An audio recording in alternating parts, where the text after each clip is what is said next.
Luxembourg pulls up for three, boom, knocks it down. Curry from the corner at three, puts it in. For overtime, makes it Garrett. Right.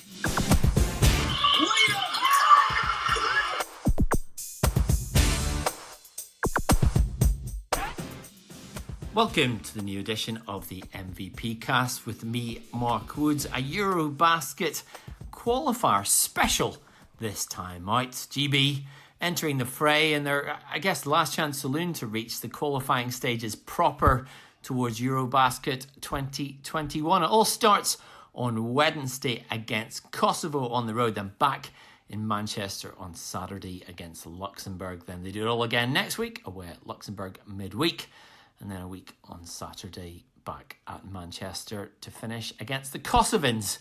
So two people who are going to feature very large in that will be the new head coach of Great Britain's men, Nate Reinking, and of course the centre who's been a big force for the team over the last few years, Gabe Olaseni. I've spoken to both.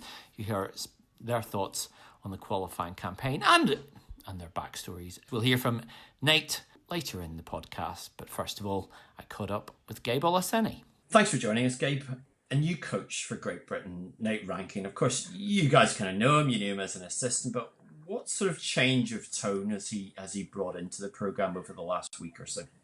I just think more clarity and understanding, telling guys their roles, explaining in depth what he expects from each individual player, and really just putting guys in positions to be as successful as possible. Gave us a good speech to begin the camp, just letting us know what he expects from us. He expects 4 wins, so just going forward, everyone's being pretty positive. Just excited, really, for the opportunity that's in front of us. I mean, we saw pics from camp in Manchester of him. You guys all sitting down, him talking to you as a group, and without giving away too many trade secrets about scouting, etc. But what kind of GB team, when we see you guys on the floor on Wednesday night and on Saturday, what kind of Great Britain team will the Nate Reinking team look like? I just think first and foremost we're going to work hard, offensively and defensively. We're going to try and get the best shot possible every time. We're going to try and get stops, and then of course we have great athletes and some really good shooters. So just get out in transition and get easy points, and also on the other end just really try and stop people and be hectic out there. Because how important do you think it is, given that this is a very athletic group, in terms of playing to the strengths, and yours included in that as well? I mean, how important is it you've got a coach that's, prepared to let you guys do what you do best, use those gifts, as opposed to just having a very rigid system? I think it's very important. Obviously, as players, you always want to be able to play your game, but you also have to listen to the coach. So he's putting some very strict principles for us to follow, but he's also given us the opportunity to really play the game we like to play. So not necessarily breaking off plays, but seeing reads and making reads, because he trusts all of us with the ball in our hands. So it's just a confidence builder, knowing that he trusts us to make plays out there. And yeah, at the end of the day, we're going to follow his game plan, but he also understands that we're professionals and we can see stuff he can't see. So we're able to make plays out there, which is great. I mean, the GB women's coach, Chima Buketa, talked a lot about this, about giving his team belief and giving them responsibility and ownership of it all. I mean, is that something that I think now, given the fact this group's been together for a few years, and obviously there's older guys like Dan, etc., but do you feel that there is, that opportunity for your generation, to take full ownership of what you do on the floor? Yeah, definitely. I think you can lift as much as you want, you can work out as much as you want, you can watch as much film, but if you're not confident out there, it's all for nothing. So I think the mental game is something we're really trying to work on here, being confident at all times. The way we speak to each other has definitely changed also. So like I said earlier, it's just a more positive outlook in camp, a lot more communication between players, guys understanding their roles, knowing who the leaders of the team are, and knowing who has to step up in certain positions. So I think Nate and the rest of the coaching staff have done a really good job in just instilling that confidence, which I think is first and foremost what we need right now. I mean, you say leaders, obviously Dan beats the captain one, but do you feel now that this is part of your responsibility on the floor to be a leader, to be a tone setter? Yeah, definitely. Obviously DC, he's the cornerstone. He's been here through the ups and the downs, and then there's the other generation, me, Teddy, Miles, Just really trying to be vocal leaders out there, just leading by example. Because we're not all going to do things the same way. Like I know Dan can scream and shout at me, and he can get what he wants out of me, but he necessarily can't do that to someone else. I can't speak to Teddy a certain way. So I think we're just understanding the communication part and understand that we have to communicate in different ways. Certain guys you can't scream at, certain guys you have to put your arm around, certain guys you have to wait until you're away from the court to explain how the play works in more depth. So I think for the most part, everyone's humble, everyone's ready to learn. It's a short period of time. All we have to do is win 4 games. So I think everyone's bought in. So it makes everything a whole lot easier. I know you were very diplomatic, not naming the ones who needed the most time to explain stuff to, but that's probably for the best. Yeah. With this roster, I mean, picking 12 from this. No, in the past it's been fairly easy to go. You come into camp with however many, the 12 that'll go to the first game is very simple. This time it's been quite tricky to kind of guess it from the outside, and I guess maybe this is, I think, the deepest roster since 2012. I mean, how has camp, or the spirit in camp, maybe reflected that there is a competition here for places that we haven't seen for a while? It's good. Obviously, this is a deep group of guys. Guys in multiple positions, can play different positions, and a versatile group too. So we all understand that only 12 can make it, so everyone's trying their hardest, but at the same time, no one's trying to go out of the game plan, going away from what coach wants to do. So far it's working well. Like I said earlier, if you just buy into your role, we're going to be successful. If everyone plays the way they're supposed to play, I think we can get these 4 wins, which is the most important thing. I mean, this obviously is to try and take one step closer to EuroBasket 2021. But if we go back to 2017, you're second in rebounds in the whole tournament. It's a kind of breakthrough tournament. How much do you think being seen in that environment opened a lot of people's eyes to what you could do? I don't think much, to be honest. Obviously, it would have been better if we won some of those games, just to put the British game on the map. But I think individual performances without wins don't really count for anything. So I view myself as just a guy who got stats, but didn't really help the team win. So hopefully we get back there. I don't really care about stats, but hopefully if we get a few W's, really move the British game forward, that's the main thing. Is that something, when you guys have looked at the women very subtly this summer, that you think they reach the semi-finals, they've get all the praise that they've deserved, that you would like a little piece of that for yourselves? Yeah, definitely.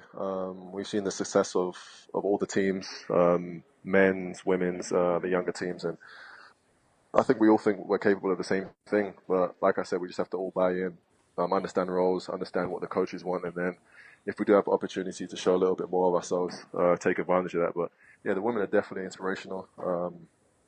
They came so far and no one expected it, so I think we're in the same position going forward. Kosovo first up on Wednesday, the trip there. It's back home, Manchester against Luxembourg on Saturday. I know you guys sat down to watch the Kosovo game on Saturday, Luxembourg winning by 8 points. How did you kind of come away assessing the challenge that those two teams will give you?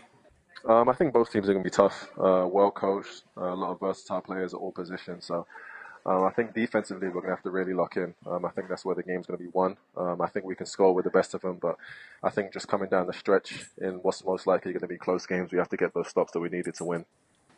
You go to Kosovo. I mean, this is a country that didn't exist when you were in high school. Is there still a kind of novelty when you get to go to places that are a little bit off the beaten track? Definitely. But to be honest, the life of a basketball player, you don't really see much. It's pretty much the airport to the hotel to the gym. So I think it's going to be exciting. I don't think a lot of the guys have been there before, but it's not a holiday. It's a business trip. So we're just really locked in on getting these wins, and hopefully we can get that done starting on Wednesday. Is there ever a time when you will pop out of a hotel for an hour before a shoot around or something to see a place, or are you one of those guys who will stay in the room, sleep, nap, do not much else? Yeah, I'm the second. I have the summer to see certain places, so it's always good to walk around, maybe grab a coffee with some teammates, but for the most part, try and stay locked in as possible, go through the routine, go through the recovery process, and just get ready for the games, really. I mean, you talked about doing the summer. What was your summer travel schedule in terms of getting out and seeing the world? Just went on holiday with my girlfriend to Marrakesh, Morocco, so that was good for about 2 weeks, and then I split the time between different places in Europe, just working out with my agency, and then spending the rest of the time in London. So I got to see a little bit more than I usually do, but definitely made sure to get some work in as well. When you go back to London in the summer, I mean, is it still when you're mixing with people who aren't basketball people, let's say? I mean, is there still a curiosity that a guy from London is playing professional basketball in these countries overseas? I would say so. Once people get to know me, once they start talking to me, they understand pretty much my journey, and they understand how hard I had to work, and everyone has to work to be in a position to play professionally. So I think once they start talking to me, once they get over the hype factor, once they start talking to me, they just realize just a regular kid from London who's just fortunate enough to play basketball, really. So you bring that up. When was the last time someone walked up to you and said, "You're quite tall, aren't you?"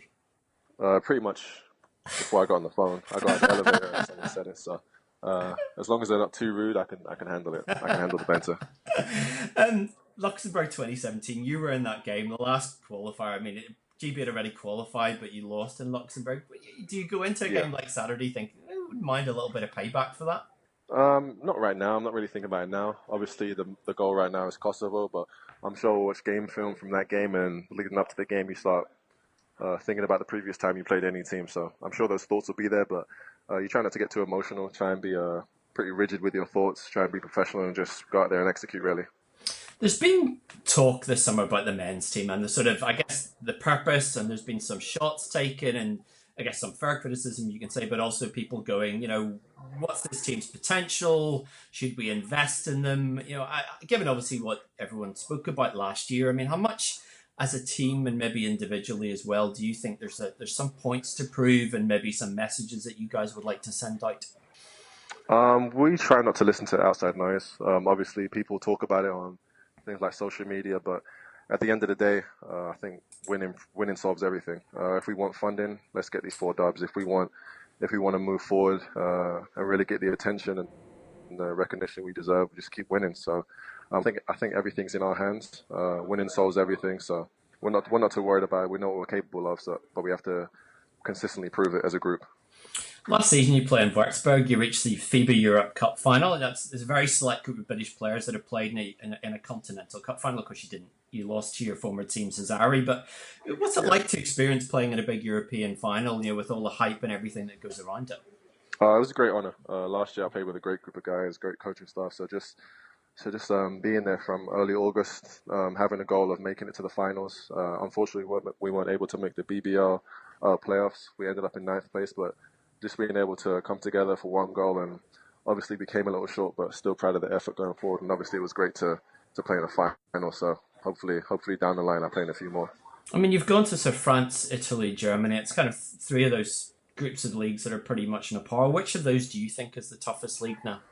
I would say definitely Spain. I played in Spain I think 3rd year, so that's definitely I would say is the best domestic league in Europe. There's a lot of great teams, a lot of EuroLeague, Eurocup teams. So yeah, I would say them. Obviously, you've not yet re-signed in Würzburg. So what's the latest? What can you tell us about next season? Nothing right now. I turned down a few offers. I'm just trying to look for the right opportunity. I think I had a great summer, so ready to hit the ground running. Hopefully, I'll know in the next week or so where I'll go. Is there any crazy offer you turned down? I wouldn't say crazy. Just not the situation I was really hoping for. And what is your criteria when you get to your 27 now? What do you look for this season? Just a good opportunities to play. I think winning is very important. So being on a good team, a good group of guys, that's the most important thing. I feel as though I can live anywhere. So the country's not as important as the structure of the team. So that's very important. Last couple of things. I mean, you obviously when you earn decent money as a player, you kind of maybe think in the short term, you buy some nice stuff, but you also think longer term. How much do you think about sort of planning, or what do you invest in things, or what do you sort of plan for the longer term? I guess health of yourself and career, etc.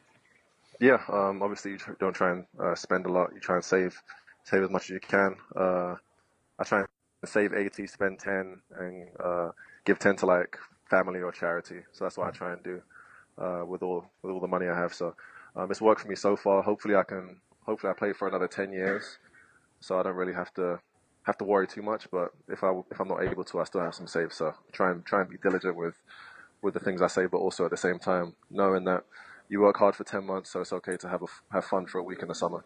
What's the greatest extravagance that you've given yourself?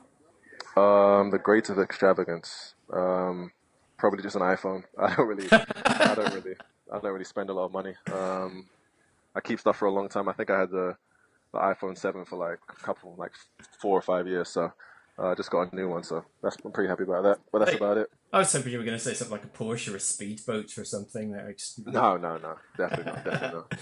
Gabe, thanks for joining us. Good luck in the 2 games or the 4 games over the next 2 weeks. And obviously hope the next season comes very well. Okay, thanks. I really appreciate the call. So those are the thoughts of Gabe Olaseni. Now, let's hear from the new man in charge. He took over just last week upon the resignation of Alberto Lorenzo. He is the former Great Britain international, 2012 Olympian Nate Reinking, who spoke to me by phone as the team were heading out to Kosovo to get his thoughts on the qualification campaign and, of course, why he took the job.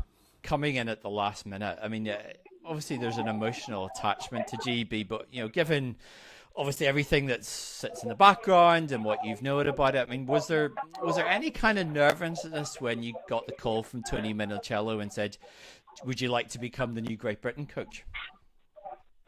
Nervousness? Yes. No. I mean, I've always been interested in it. It just kind of came out of the blue. And, it just feels like it's been hours, getting the job and going into camp. So it's one of those decisions, you just make quickly and run with it.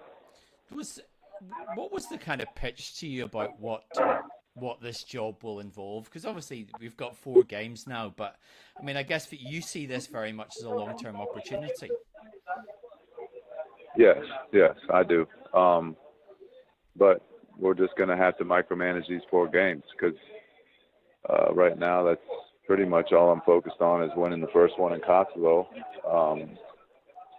And that's about it. Like I said, it kind of came out of the blue. I can't really think about past that. And you just have to get these 4 games and then see where the future lies. I mean, emotionally, is there something quite special about having played for the team to come back now as a head coach again? Oh, it is.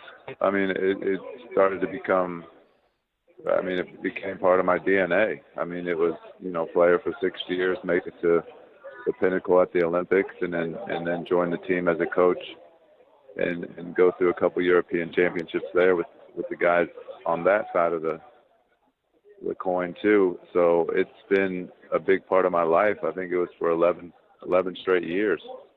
So to step away from a couple years and then get another opportunity to see where it's at and get a chance to lead it, it's one of those jobs you always dreamt about. I know when Joe Prunty stepped down, I know you had some interest at that point in coming in, and there was talk about the logistics of the job around being in the G League with Campton and the windows and stuff like that. I mean, I know this was all very short notice, but have you been able to already come up with some sort of program that you could be available for the team throughout the season? No. Like I said, this is it's really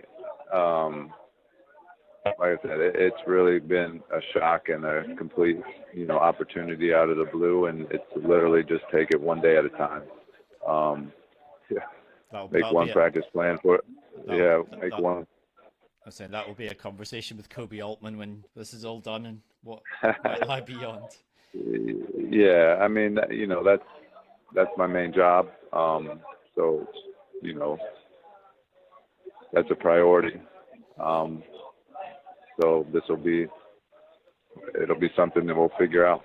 I mean, the guys that I've spoken to have talked about you coming and sitting down in that first day and being very clear what you're expecting from them. I mean, how important was that for you to kind of sit down, from day one and say, this is what I would like from all of you individually and collectively? Yeah, I mean, there's no time, and this is there's an urgency not only for these games coming up, but also for the program. So we have no time. Where camp is already shortened by I don't know how many days, just because of how everything fell in place for, this job for me to take over. So there's no time. And we have no time. And I just had to make that clear from the start. And hopefully the message gets across. And like I said, we're just going to run with this and compete as hard as we can and see what happens. Does that really involve kind of just looking at the strengths of the players that you have and kind of fitting to them more than you would maybe normally do, where you'd maybe ask them to fit into your system? Yes and no. I mean, I think it's a compromise. I know quite a few of these players, and then there were some guys I don't really know, so it took me one day. I had a quick glance, and I'm going to just run with what I felt at that time to say, here's what I want your role to be. So, like I said, it's a different situation. We're very constrained with the time. So, that, like I said, there's just no time. I'm just going to make it clear from now. And then, I'm always an open book. So if there's something they don't like, I'm not a hard person to talk to. Like, my door is always open. You come talk to us. You explain your reasons, I'll explain my reasons, and then we'll figure it out together and what's best for them individually and more importantly during this time collectively for GB. Is this where working in the G League maybe helps? That you've kind of, there are nights in the G League where you've got your personnel change at the last minute and you've got to kind of throw everything up in the air and change again. I mean, there's a little bit of adjustment in the fly and the list as well, though. The G League has prepped me for this. Like, this is perfect preparation. Like, there's nothing like the G League. It's a whole different animal in itself, but it makes a job like this, you're prepared for it. Like, I'll go through a 50-game season and have 35 different lineups. So it's nothing to me. And this is what I told these guys. I'm saying, if I make a decision right now about you or your playing time, or if you're not going to be involved now, that does not mean you might not get a call tomorrow or the next day or next day. I'm used to having guys come on the day of a game and I'll play them 25 minutes. It's just the way for the past 6 years, in the G League, that's just what you do, and you learn to go on the fly. So to me, this is no different. This is just part of what my job's been for the past 6 years. But I bet no one from the G League ever came in from Love Island, especially for camp. Yeah, that is true. With these games, is it safe to assume that you will shift between rosters from game to game, from Kosovo to Luxembourg at the weekend, or will there be some playing with that, given that guys are being in and out a little bit of camp? I can't tell you that. I seriously don't know. Like I said, I take this pretty much day by day. Like, all right, we're going to work on this today. I mean, I sort of had a plan prepped for, the 5 days leading into Kosovo, but it's on the fly. So it can change at any moment, and hopefully they got that message that I told them on the first night when we met. And it could be multiple lineups, multiple changing rosters. That's the ironic thing about the name 24 list. I mean, this summer it could be. You never know. 23. With head coach, you've had this head coaching job now for a few seasons in Canton. But you've worked under great coaches, Joe, Chris Finch, etc.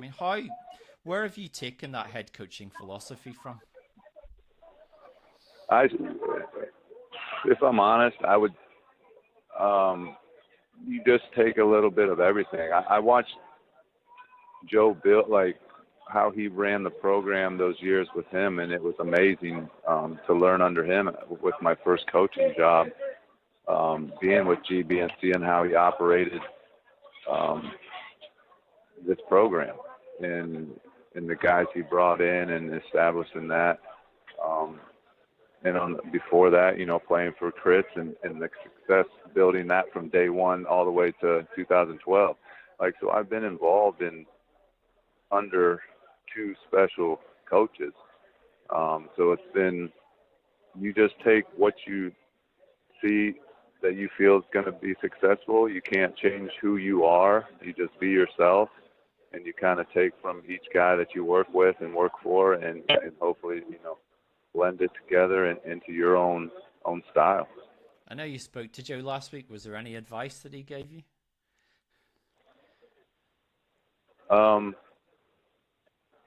He gave me plenty of advice.